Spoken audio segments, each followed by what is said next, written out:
Welcome to the Milestones Motivation and Money Podcast, hosted by Angel Radcliffe. Tune in as we discuss finances, success stories, and inspiring vibes that will help nurture growth. Hey, everyone. Welcome back to the podcast. On today's show, we have Rocky Lalvani, who is the host of the Profit Answer Man podcast. Rocky serves as Chief Profitability Advisor for business owners. He teaches them how to ensure they get paid and they make profit a priority. Rocky, welcome to the podcast. Thank you so much for having me. I am so excited to have you here and have this conversation about profit, effortless profit, which ties back to money, which is one of my favorite topics. So this should be a fun conversation. How about you go ahead and introduce yourself to our listeners today? I'm Rocky Lalvani, and I am a profit first professional. I work with small business owners to help ensure that they are always profitable, and then to be able to use that money to fund the life of their dreams. Because I think your personal life, your business life, they all kind of merge together. And this isn't about profit over everything. This is about you being able to build a business that gives back, and you can't give back if you don't have money. Oh, that's a good one. You can't give back if you don't have money. So are you saying that everyone should have a business? Because I know you're tying them both together. So are you only speaking to business owners? No, I'm not saying that everyone should have a business. I will say that everyone should have multiple streams of income. I mean, let's face it, we just went through COVID. We're still going through COVID. Job security is not what it used to be, right? The world keeps changing. Technology keeps changing. I think people should build multiple streams of income, whether it be part of it can be a W-2 job. A lot of people do real estate. Some people have a side business or a side hustle. And some people just decide they want to do their own business. You've got to decide what do you want out of life and what's most important to you. And then what are your skill sets and what do you do that's different than what everyone else does? And is there a market for that? And how do you want to do that market? It could be working for somebody, or it could be doing your own thing. I don't think there's a one right answer. Oh, I totally agree. Multiple streams of income.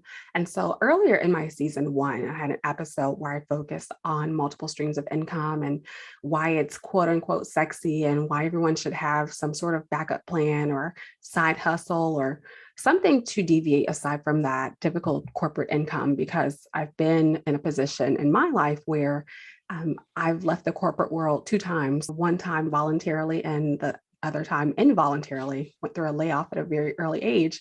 And I was 24, 25 years old. And there's so many people in the world who probably have reached the age of 40, 50 and never been through that. And it's not fun, I can tell you from firsthand experience. And I remember at that particular time, I didn't have another source of income. I was only depending on the job. And so a major life lesson learned. And from then on out, I've always had multiple streams of income. And I tell everyone, you have some sort of skill that you can put to use no matter what you're doing, where you can funnel in this other source of income, whether if it's residual income or if you're doing some consulting services, there's some bright idea lingering up there in your head. So very true. And it gives you freedom.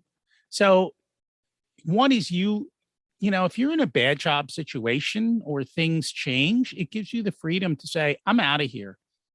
Most people are trapped. And who wants to be trapped? Oh, definitely. So, Rocky, how did you get into entrepreneurship? I know for many of us, it's by default, but sometimes we may have someone in our life who influenced us.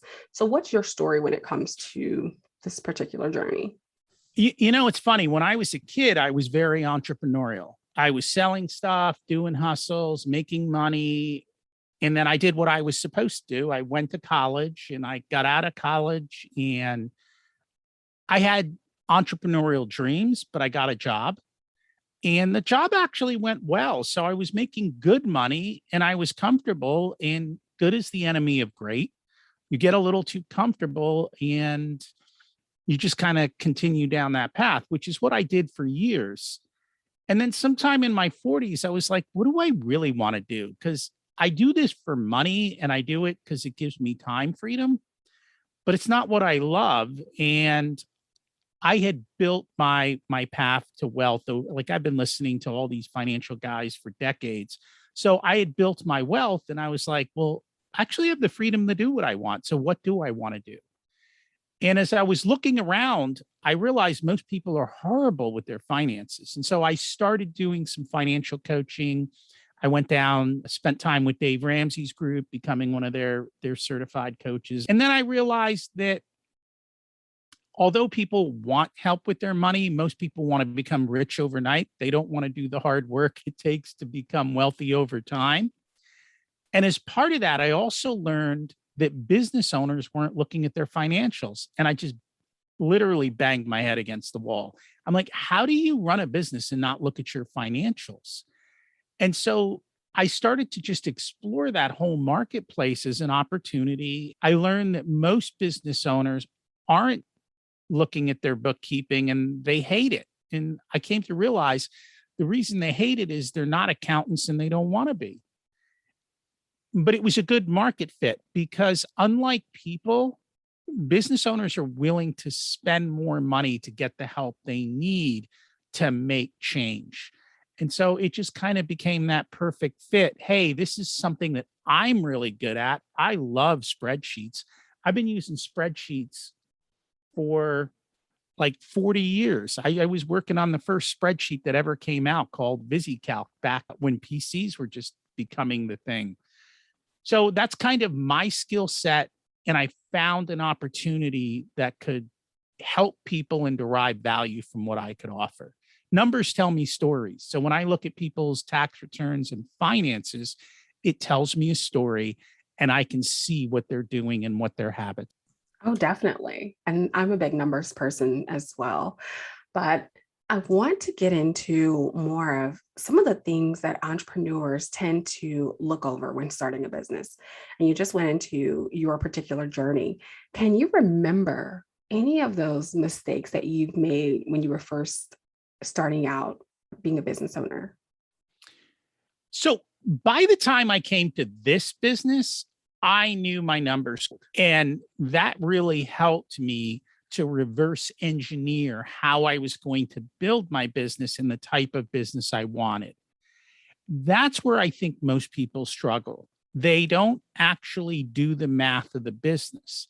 They just say, hey, I'd like to offer this or do this in the world, but they don't take the time to do the math. Because I had had so many side businesses over the years, I had had enough experience with the math and understanding it.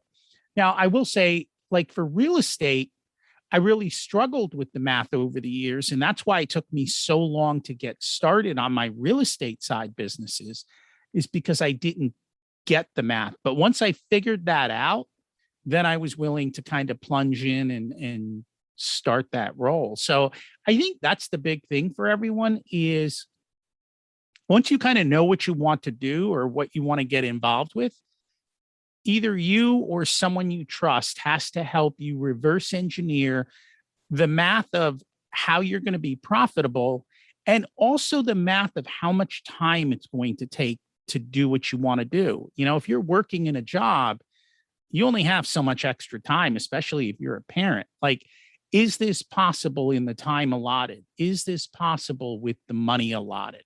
And I think those two things really go hand in hand. And a lot of people don't realize that they also need to value their time and put a dollar amount to that as well.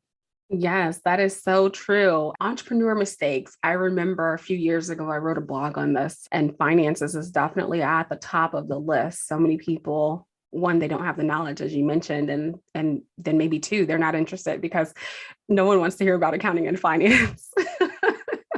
Some people enjoy it, like maybe you and I, but it is definitely like one of the most like boring things to sit and listen about, or even look at the spreadsheet all day.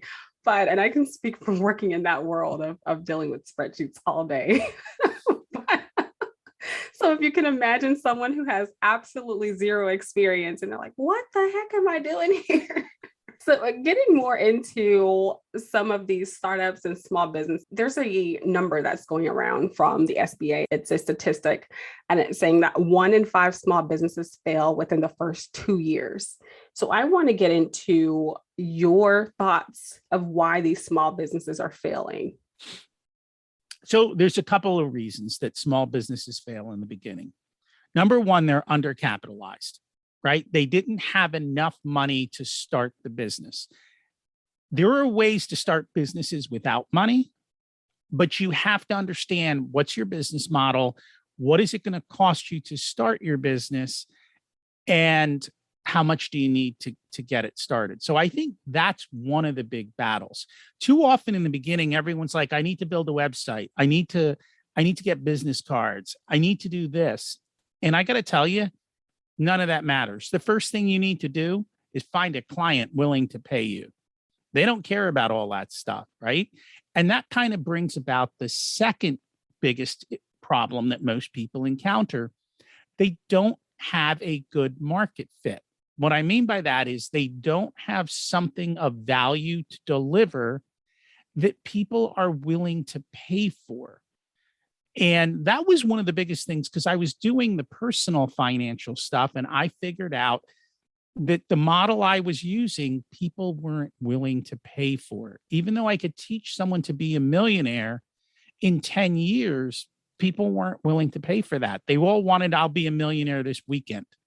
And that wasn't my product fit. So I think it's understanding what is it that you're bringing of value to the world. Is it profitable? Because if it's not profitable, you're going to struggle and you're not going to keep going. And I think the third thing is, are you doing it out of love and out of passion, or are you doing it to make a buck? Because if you're doing it to make a buck, after about 18 months of struggle, you're probably going to throw your hands up and go, this isn't worth it. And that's part of it. I don't think people just spend enough time up front thinking through and testing their business idea before they start.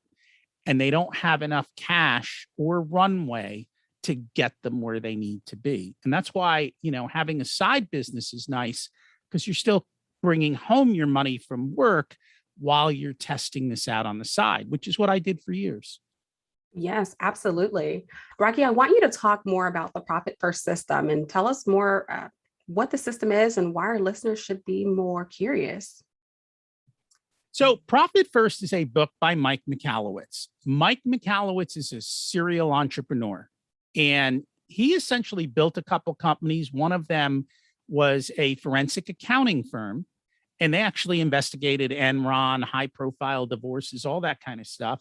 He sold that business, walked away with his big payday of millions of dollars, and over the next 2 years, he literally blew every penny, to the point that you talked about 2 years and out of business. 2 years out of business, they were coming for the keys to the house and the car. He goes, how did I screw up so badly? And so he really started to examine, what are the things that we're told and how do we get it wrong?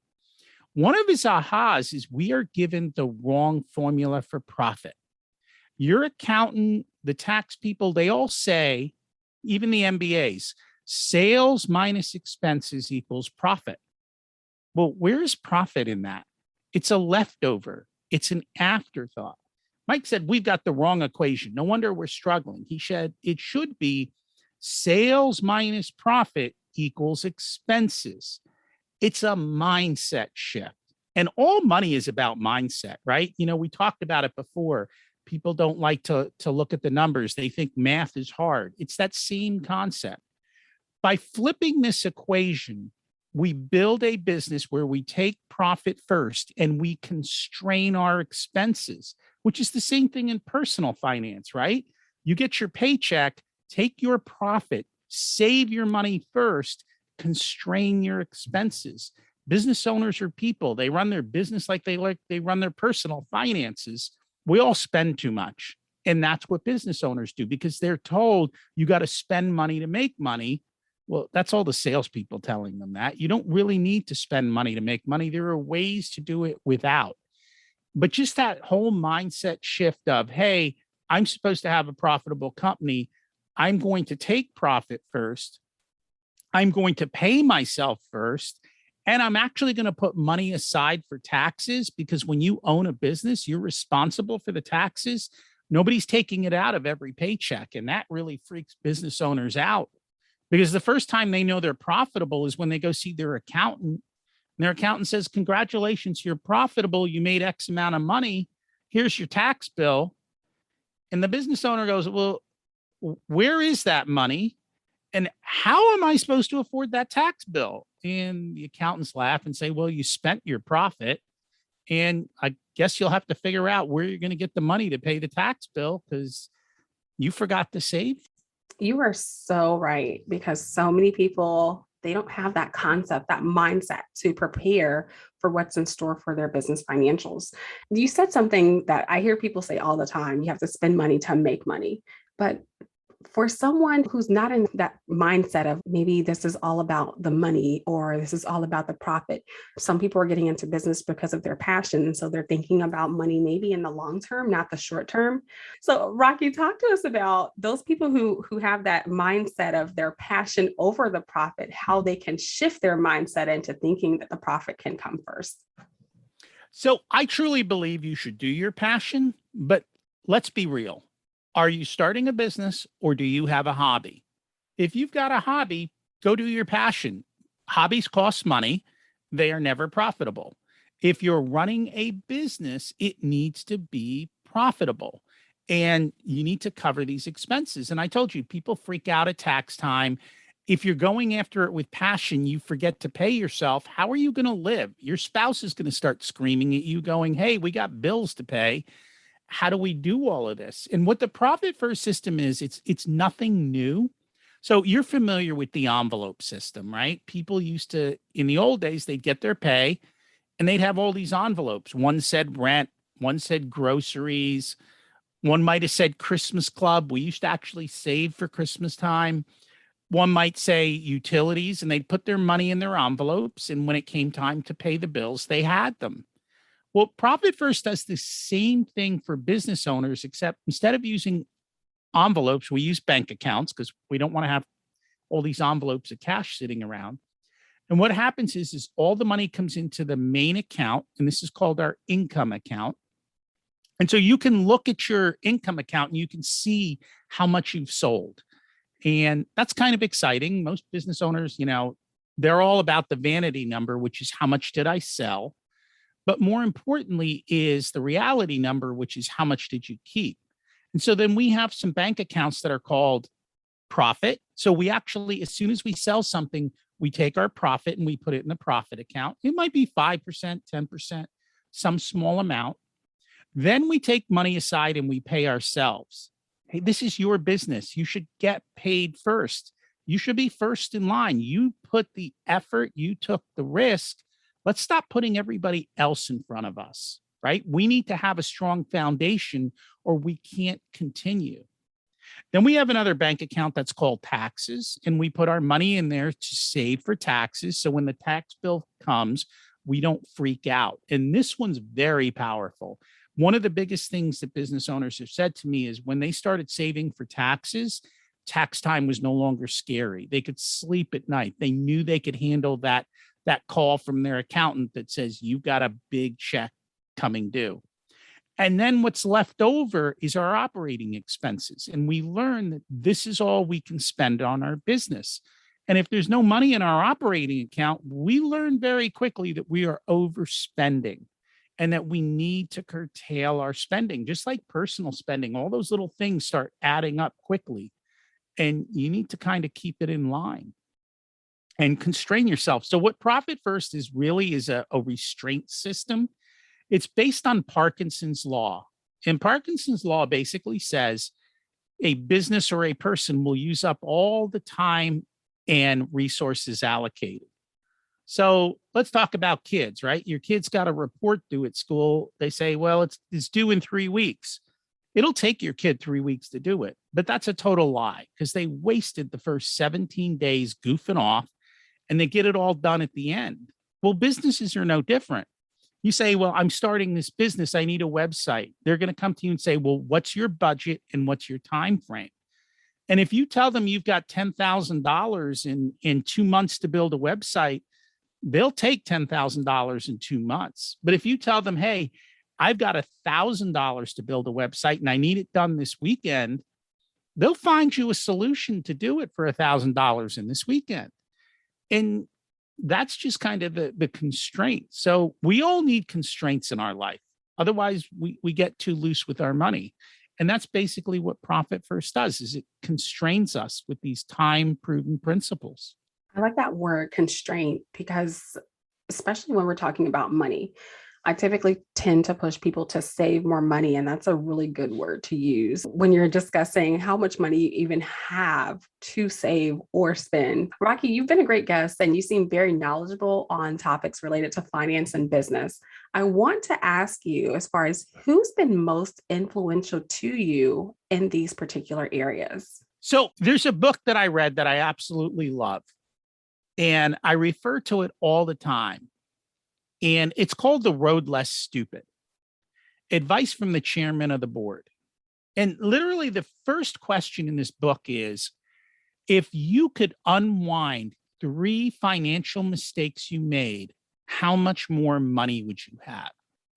And for me, it would be millions of dollars. Like, that's how big the mistakes I've made are. And in spite of those big mistakes, I've still been successful. And the whole premise of Keith Cunningham is we need to think. You need to take time to breathe and think, what is it that we want? How are we going to get there? What are we going to measure? And this applies to your personal life and to your business life. Like, what do you want out of life? What do I want out of my business? And then thinking through the numbers. How much do I need to live on? How much does my business need to generate for me? And then looking at the marketplace. And he's, he talks about thinking about the marketplace and what do they want and how do you serve them? So that book and his work is quite influential in just making you take a moment to think. Awesome. Now, Rocky, I love this part of the podcast because this is where I get to ask my guests my famous question. So, related to the things that I do as a financial educator and business strategist, I have this phrase that goes along with my brand, and it is balling on a budget. I'm sure you've probably heard of it. It's a term that's been out for a very long time. And most recently, I've even seen it in a Burger King commercial. So I would like to ask you your own personal definition of balling on a budget. Balling on a budget. I got to tell you something. Budgets are like diets. Everybody hates them. That is true. So, you know what I prefer to tell people is look at where your cash is flowing and then ask yourself, is my cash flowing where I want it to flow? And if it's not, start making changes to where it's flowing. And part of where it should be flowing is to build wealth. So if your goal is to build wealth, is any of your cash flowing to wealth building? And people tend to spend money without thinking. And if once they start to look at what they're doing, they realize that a lot of the money they're spending, they totally forgot about, and it's not even going where they want it to go. So let's not constrain ourselves with budgets. Let's look at our cash flow and see where our money's flowing and ask yourself that simple question. Is that money flowing over there making me the happiest, or could I put it somewhere else to make me happier? And if you want to build wealth, which I say everyone should because it gives you freedom, is any of your money flowing to your wealth? Oh, I like it. Great definition. And so, Rocky, I've enjoyed the conversation. I know we can go into so much more detail. We'll definitely have to have you back on as a guest in the future. But For people who are listening and who've really been intrigued by some of the things that you've been saying, where can they find you online? So the best place to find me, if you're a business owner, is at profitcomesfirst.com. And if you're intrigued about the book, on the website, there's a place to get 2 free chapters. It'll lay out the principles of the book, and you can decide if it's something you want to then go buy. I don't make any money off the book. I also have a podcast for business owners, and it's called Profit Answer Man. And on that podcast, I literally teach in basic terms how to be profitable as a business owner and how to make these choices. We stop making math hard, and we stop making money a something evil. We make it something that's fun and flowing. If you're not in business and you just want to live the ultimate life, check out richersoul.com. That's where we just talk about how do you build your ultimate life. Nice. Love it. And do you have any last words for the listeners today? I do. A lot of this is overwhelming. I don't care if you're a business owner or you're an employee. I want you to start saving 1% of your income. That's it. You won't miss $1 out of 100. If you're an employee and you got a 401k, start with 1%. If you're a business owner, open up a bank account, start with 1% of your revenue. In 3 months from now, I just want you to look at it and go, that's not so bad. And then double it. Do 2%. You won't miss that next dollar. And keep doing that, because over 3, 4, 5 years, you will end up with a massive, massive wealth building machine.